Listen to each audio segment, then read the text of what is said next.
श्री शिवाय नमस्तुभयम।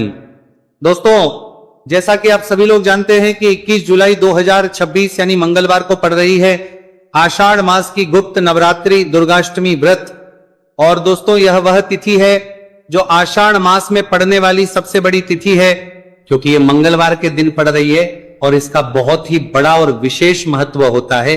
पूज्य गुरु जी ने कहा है कि अगर कभी भी मौका लग जाए और आषाढ़ मास की गुप्त नवरात्रि दुर्गाष्टमी व्रत मंगलवार को पड़ जाए तो आप लोगों को एक छुटकी काला तिल वाला उपाय तो अवश्य ही करना चाहिए। इन दोनों का संयोग बहुत ही कम आता है। इसी के साथ में गुरुजी ने अपनी शिव पुराण कथा में बताया है कि इस दिन आपको एक छुटकी काला तिल वाला उपाय तो आपको अवश्य ही करना चाहिए, क्योंकि ऐसा दिन पूरे साल में सिर्फ एक ही बार आता है। और दोस्तों, आप सभी लोग जानते हो कि मंगलवार दुर्गाष्टमी का अगर सबसे बड़ा कोई उपाय है तो वह एक छुटकी काला तिल वाला उपाय है। तो दोस्तों, मंगलवार दुर्गाष्टमी के दिन आप लोगों को इस एक छुटकी काला तिल वाला उपाय को जरूर करना है। बहुत सारे लोग होंगे जिन लोगों ने इस उपाय को ना किया हो, मतलब पूरा साल निकल गया, उन्होंने किसी भी दिन इसी काला तिल वाला उपाय को जरूर करना है। छुटकी काला तिल वाला उपाय को ना किया हो, पर दोस्तों आपके पास एक आखिरी मौका बचा हुआ है जो कि 21 जुलाई मंगलवार दुर्गाष्टमी के दिन है। इस दिन आप लोगों को इस वाले उपाय को जरूर कर लेना है। भले ही आपने पूरे महीने भर इस उपाय को ना किया हो, पर अगर आपने इस महीने के मंगलवार दुर्गाष्टमी के दिन अगर इस वाले उपाय को कर लिया तो आपको इस उपाय को करने का वह फल मिलेगा जिसकी आपने कभी कल्पना भी नहीं करी होगी। इसीलिए आप लोग इस वाले उपाय को एक बार जरूर कर लेना है, ताकि आप लोगों के हाथ से यह मौका ना जा सके और आपको इस उपाय को करने का फल मिल सके। दोस्तों, यह उपाय पंडित जी ने अपनी अभी की ही श्री शिव महापुराण की कथा में बताया है। उपाय को आज हम आपको बहुत अच्छे से समझाने वाले हैं। इस वीडियो को देखने के बाद इस उपाय को समझने के लिए आपको कोई और वीडियो को देखने की जरूरत नहीं पड़ेगी। तो चलिए दोस्तों, उपाय को शुरू करते हैं। देखिए, यह इस आषाढ़ मास के मंगलवार दुर्गाष्टमी के दिन यह इतना खास होता है, इतना महत्वपूर्ण होता है। देखा गया कभी कभी बड़े बड़े पूजा पाठ अनुष्ठान से जो मनोकामना पूर्ण नहीं होते, वह आषाढ़ मास की मंगलवार दुर्गाष्टमी के दिन एक छोटे से उपाय करने से ही आपकी मनोकामना पूर्ण हुए है। और बहुत सारे लोगों ने इस उपाय को किया भी है और उनको इस उपाय को करने का फल भी जरूर मिला है। अगर आप लोग भी इस उपाय को करना चाहते हैं तो आप इस उपाय को पहले अच्छे से समझ लेना, सुन लेना, उसके बाद करना। आपको इस उपाय का फल जरूर मिलेगा। और इस उपाय को कर लेने से आपके घर में चाहे किसी भी प्रकार की दुहक और समस्या क्यों ना चल रही हो, आपको उसका कारण भी नहीं पता है कि भाई यह समस्या किस कारण से चल रही, उसका कुछ भी कारण हो सकता है। जैसे पितृदोष हो सकता है या किसी भी तरह का मंगल दोष भी हो सकता है। तो इस दिन आप लोगों को यह वाला उपाय कर लेना है। यह एक ऐसा उपाय है जिस उपाय को अगर किसी विशेष दिन पर किया जाए तो भाई उस विशेष दिन का जो है वह तो हमें मिलता ही मिलता है, पर हमने उस दिन पर इस उपाय को किया है तो हमें उससे भी बड़ा फल मिलता है, और फल बहुत जल्दी मिलता है, क्योंकि आप इस उपाय को बहुत ही बड़े और विशेष दिन पर रहे हो। तो चलिए अब उपाय के बारे में बात करते हैं, लेकिन उससे पहले आप लोगों को यह जानना आवश्यक है कि आखिर ये उपाय किस समय करना है, किसको करना है और कैसे करना है। तो चलिए हम आगे आपको वीडियो में एक एक करके बता देते हैं। लेकिन उससे पहले अगर आप लोग हमारे चैनल पर पहली बार आए हैं या फिर मेरी आवाज आज पहली बार सुन रहे हैं तो हमारे चैनल को सब्सक्राइब जरूर कर लेना और इस वीडियो को लाइक करके कमेंट बॉक्स में श्री शिवाय नमस्तुभयम ओम नमः शिवाय जरूर टाइप कर देना। तो दोस्तों, इस एक छुटकी काला तिल वाला उपाय को हमें इस मंगलवार दुर्गाष्टमी के दिन कैसे करना है, किसको करना है, किस समय करना है और कहां पर करना है, ये सारे सवालों के जवाब आपको इस वीडियो में मिल जाएंगे।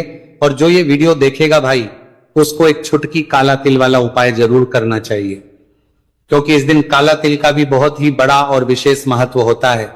और बात आ जाए एक छुटकी काला तिल वाला उपाय की, तो ये सोने पे सुहागा वाली बात हो जाती है और ये एक बहुत ही बड़ा उपाय हो जाता है इस मंगलवार दुर्गाष्टमी का। तो अब दोस्तों, इस एक छुटकी काला तिल वाला उपाय को आखिर करना किसको है, सबसे पहले हम लोग वो बात जान लेते हैं। तो देखो, घर की जो बड़ी माताएं बहनें होती हैं, उन माताओं बहनों में से कोई भी एक बड़ी माता बहन इस वाले उपाय को कर सकती है। और दोस्तों, अगर आप तो अपने घर में से सभी सदस्यों को भी इस उपाय को करवा सकते हैं। अगर किसी व्यक्ति की खुद की कोई मनोकामना है, खुद की कोई दुख और परेशानी है जो कि वह अपने लिए ही करना चाहता है इस वाले उपाय को, तो वह खुद अपने लिए भी कर सकता है। बाकी अगर कोई घर में से ऐसा है जो कि अपने पूरे घर परिवार की सुख और शांति के लिए ये वाला उपाय करना चाहता है, तो भाई वो भी कर सकता है, उसमें भी कोई दिक्कत वाली बात नहीं है। कहने का मतलब है कि इस उपाय को हर एक सदस्य भी कर सकता है और पूरे घर परिवार के सदस्य के लिए घर की बड़ी माताओं बहनों में से कोई एक माता बहन भी कर सकती है। माताएं बहनें अगर घर में उपस्थित ना हो या वो ये वाला उपाय ना कर पा रही हो, तो फिर घर का कोई बड़ा सदस्य भी इस एक छुटकी काला तिल वाला उपाय को कर सकता है, चाहे फिर वो पुरुष ही क्यों ना हो, उसमें कोई भी दिक्कत वाली बात नहीं है। उसके बाद में दोस्तों जो अगला प्रश्न निकल आता है वो ये आता है इस उपाय को लेकर कि आखिर इस उपाय को हमें किस समय करना है, सुबह के समय करना है कि शाम के समय करना है। तो देखो, इस वाले उपाय को आप लोग सुबह के समय भी कर सकते हो और शाम के समय प्रदोष काल में भी कर सकते हो। अब अगर आप पूछो कि भाई सबसे उत्तम समय कौन सा रहेगा इस एक छुटकी काला तिल वाला उपाय को करने का, तो हम आपसे बस यही कहेंगे कि इस उपाय को आप सुबह के समय करेंगे तो ज्यादा बेहतर होगा। बाकी अगर प्रदोष काल शाम के समय भी करेंगे तो भी अच्छा होगा, उसमें कोई भी दिक्कत वाली बात नहीं है। तो अब दोस्तों जो अगली सबसे बड़ी और महत्वपूर्ण बात आती है वो ये आती है कि सुबह अगर हम उपाय को करेंगे तो हमें कितने बजे से लेकर कितने बजे तक के बीच में करना है, और शाम के समय प्रदोष काल में करेंगे तो हमें कितने बजे से लेकर कितने बजे के बीच में करना है। तो देखो, सुबह जितनी जल्दी हो सके आप उपाय को करने की कोशिश करना कि अगर किसी कारणवश लेट भी हो जाओ, थोड़ी देर भी हो जाए तो 10 या 11 बजे तक भी आप उपाय कर लेना, पर 12 बजे से ज्यादा देरी ना हो, ठीक है, इस बात का ध्यान रखना। उसके बाद में दोस्तों अगर शाम के समय प्रदोष काल की बात करें, प्रदोष काल का जो समय होता है वो शाम के 6 बजे से शुरू हो जाता है। मतलब शाम के 6 बजे से लेकर 7 बजे के बीच का जो समय होता है, ये समय प्रदोष काल का समय होता है। तो आप उपाय को 7 या 8 बजे के बीच में भी कर सकते हो। मतलब शाम के 6 बजे से रात 8 बजे के बीच में आप कभी भी इस वाले उपाय को कर सकते हो, उसमें कोई भी दिक्कत वाली बात नहीं है। देखिए, यदि आपके जीवन में संकट बहुत ही अधिक चल रहे हो, समस्याएं बहुत ही अधिक चली हो, एक एक रूप खर्च करने आपको बस ओढ़ रहा है, भूमि से जुड़ी हुई कोई भी समस्या हो, या फिर आपके विवाह से जुड़ी हुई कोई भी समस्या हो, या आपके व्यापार से जुड़ी हुई कोई भी समस्या हो, तो आपकी ये सारी समस्या इस मंगलवार दुर्गाष्टमी व्रत के दिन समाप्त होने वाली है। तो चलिए दोस्तों जानते हैं उस विशेष उपाय के बारे में। देखिए, इस वीडियो में हम पूज्य गुरुजी द्वारा बताए गए 3 बहुत ही चमत्कारिक उपायों के बारे में जानेंगे। देखिए, ये जो उपाय है आपके जीवन से दुर्भाग्य का तो अंत करेंगे ही, साथ ही साथ यदि आपके जीवन में धन की समस्या चल रही है तो वह सभी भी आपकी समाप्त हो जाएंगी। देखिए, गुरुजी ने बताया है कि जब भी मंगलवार दुर्गाष्टमी का दिन पड़े तो हमें कर्ज मुक्ति के लिए कुछ उपाय करने चाहिए। इसी के साथ हमें धन प्राप्ति भूमि से जुड़े कार्यों और विवाह के लिए भी उपाय करने चाहिए। तो चलिए दोस्तों जानते हैं गुरुजी द्वारा बताए गए सबसे पहले उपाय के बारे में।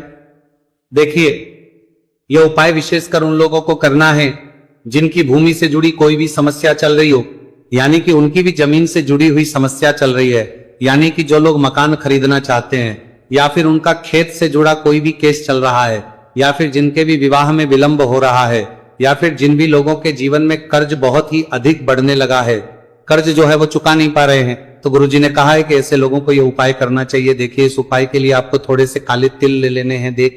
आपको मात्र एक चुटकी काले तिल ले लेने हैं। इसी के साथ में आपको थोड़ा सा शहद ले लेना है।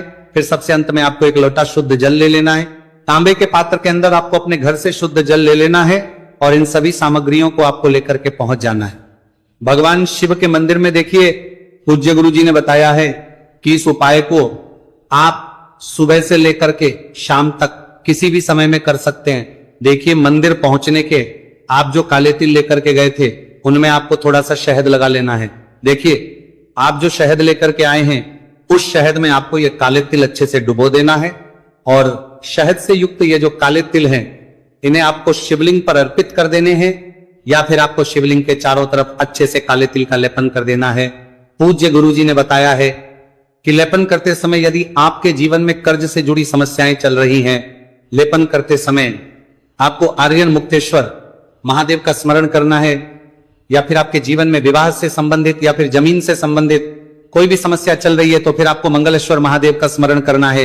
इसके बाद जो आप जल लेकर के आए हैं उसे आपको धीरे धीरे शिवलिंग पर अर्पित कर देना है तथा आपको लगातार शिव महापुराण के मूल मंत्र श्री शिवाय नमस्तुभयम इस मंत्र का जाप करते रहना है। पूज्य गुरुजी ने बताया है कि सिर्फ एक मंगलवार दुर्गाष्टमी यह उपाय करके देखना और आप स्वयं देखेंगे कि 2 से 3 महीने के अंदर आपके जीवन से जुड़ी हुई जो भी समस्याएं हैं बस सभी समस्या बहुत ही जल्द महादेव की कृपा से दूर होने लगेगी। तो दोस्तों इस प्रकार से आपको ये पहला उपाय ना है। अब हम जानते हैं दूसरे विशेष उपाय के बारे में। देखिए इस उपाय के लिए आपको एक प्यारी सी बेलपत्र ले लेनी है, इसी के साथ में एक लोटा शुद्ध जल लेना है तांबे के पात्र के अंदर और इसी के साथ में आपको थोड़ा सा शहद ले लेना है। देखिए मंगलवार का दिन है और मंगलवार दुर्गाष्टमी के दिन यदि हम शहद का उपाय करते हैं तो इससे महादेव हमसे बहुत ही अधिक प्रसन्न होकर के हमारी मनोकामना को परिपूर्ण करते हैं। देखिए दोस्तों यदि आपको बेलपत्र नहीं मिल पाती है तो आप भगवान शिव के शिवलिंग पर जो बेलपत्र छड़ी हुई होती है उसे शुद्ध जल से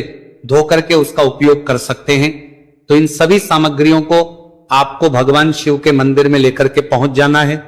गुरुजी ने कहा है कि इस उपाय को भी आप सुबह से लेकर के शाम तक किसी भी समय में कर सकते हैं।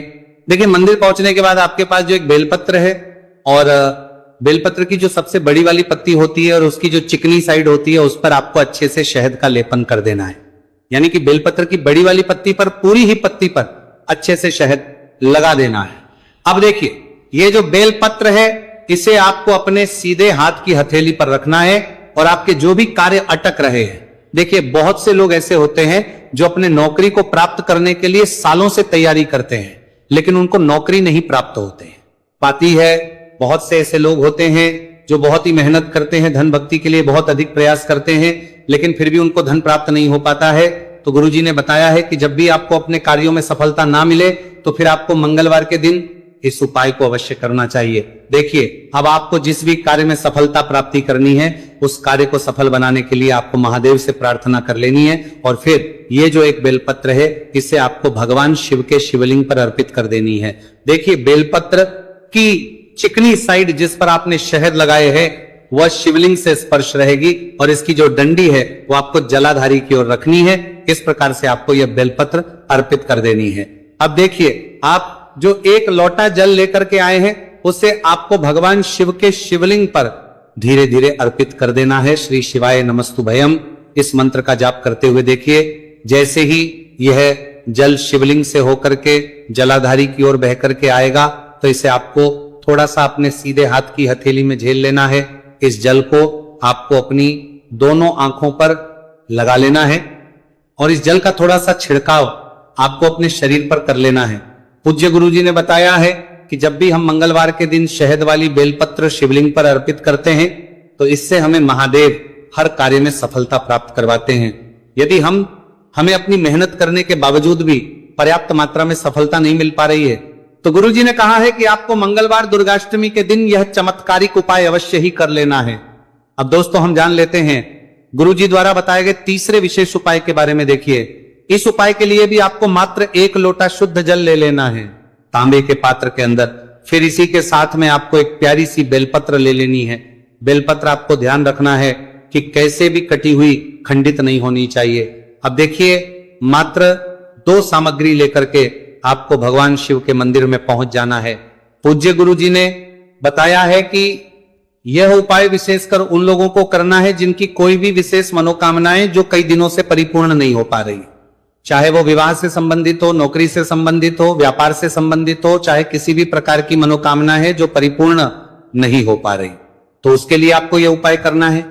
देखिए इस उपाय को भी आप सुबह से कि शाम तक किसी भी समय में कर सकते हैं। देखिए मंदिर पहुंचने के बाद सबसे पहले तो आप बेलपत्र लेकर के आए हैं, उसे आपको अपने सीधे हाथ की हथेली पर रखना है और आपको महादेव से प्रार्थना करनी है कि हे मेरे महादेव, मेरी ये जो मनोकामनाएं बहुत दिनों से अधूरी है, मैंने कई प्रकार के उपाय कर लिए हैं, कई प्रकार के व्रत कर लिए हैं, लेकिन अभी तक मेरी मनोकामना परिपूर्ण नहीं हो पाई है, तो उस मनोकामना को परिपूर्ण करने के लिए प्रार्थना करनी है। और ये एक बेलपत्र आपको शिवलिंग पर अर्पित कर देनी है। देखिए बेलपत्र की जो चिकनी साइड है वो शिवलिंग से स्पर्श रहेगी और इसकी जो है वो आपको जलाधारी की ओर रखनी है। इस प्रकार से आपको ये बेलपत्र अर्पित कर देनी है। इसी प्रकार से आपको यह बेलपत्र अर्पित करनी है अब देखिए, आप जो एक लोटा शुद्ध जल लेकर के आए हैं, इसे आपको धीरे धीरे शिवलिंग पर अर्पित कर देना है। इस मंत्र का जाप करते हुए देखिए, जल अर्पित करते हुए आपको कम से कम 11 बार श्री शिवाय नमस्तु भयम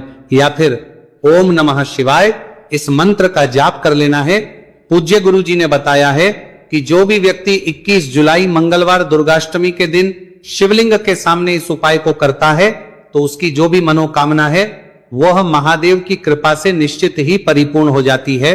तो दोस्तों, ये थे पूज्य गुरु जी द्वारा बताए गए कुछ बहुत ही खास उपाय। अगर आपको जानकारी अच्छी लगी हो तो वीडियो लाइक करिएगा। मिलते हैं फिर एक नए वीडियो के साथ। श्री शिवाय नमस्तु भयम।